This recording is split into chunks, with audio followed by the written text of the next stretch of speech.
Baik, bismillahirrahmanirrahim. Ini akan menjadi masalah yang terus berulang-ulang sampai kiamat misalnya. Bagaimana kita bisa ingat sholawat? Ya.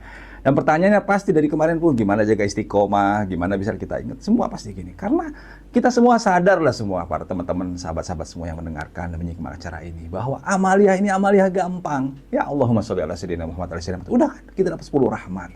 Kita perbanyak, kita dekat dengan Rasulullah. Ya, mudah. Tapi kenapa nggak banyak orang melakukannya? Ini kan jadi pertanyaan sebenarnya. Kenapa Fadilah sebegini hebat sholawat nggak membuat orang mau tergerak menggunakan semua waktu dan kesempatannya? Ini yang jadi masalah. Kenapa? Yang pertama ya memang kembali ke faktor motivasi tadi. Orang nggak punya motivasi kuat, kenapa dia lakukan itu? Itu nomor satu, penting ini. Ya. Kalau nggak ada ini, jangankan ngomong 10.000, 1.000, 10 aja nggak akan keluar dari mulutnya. Ya, 2 aja nggak akan keluar. Kenapa? Karena dia nggak punya motivasi. Ngapain saya harus sholawat? Apa yang saya dapat dari sholawat? Beda kalau dia kerja di kantor, saya dapat gaji sekian. Beda kan? Tapi kalau sholawat dapat apa? Nah, makanya hal ini nih yang harus dipupuk, yang harus kita tanam kepada siapapun. Kerjaan siapa ini? Kerjaan kita. Makanya lahir acara ini Cahaya Sholawat. Kenapa? Karena orang di luar sana nggak tahu. Dia mungkin sholawat, tahu lah mungkin di maulid. Cuman nggak tahu bagaimana dia menikmati sholawatnya, bagaimana dia memulai. Ya, jadi nomor satu itu tadi tuh. Ayo mereka ajak. Dan kita pun ajak juga kita menyadari bahwa kita butuh sholawat itu. Kalau udah butuh kayak sholat lah, mudah-mudahan.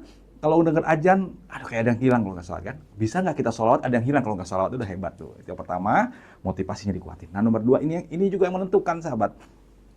Mau hafal semua hadis, mau hafal semua fadilah sholawat, tapi kalau kita nggak ada alat-alat bantu juga, kadang lupa juga. Apa?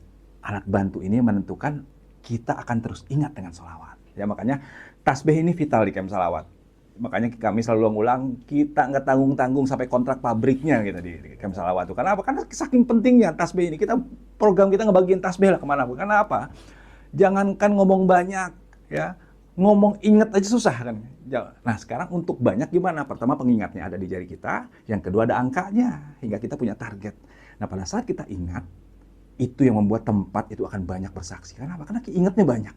Lagi duduk kita ingat sholawat, jadi sholawat. Kenapa? Ada tasbih di jarinya.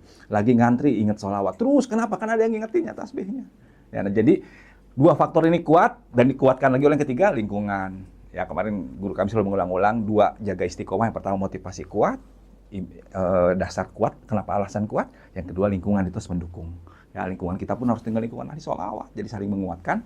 Kumpullah dengan para cahaya sholawat insya Allah. Jadi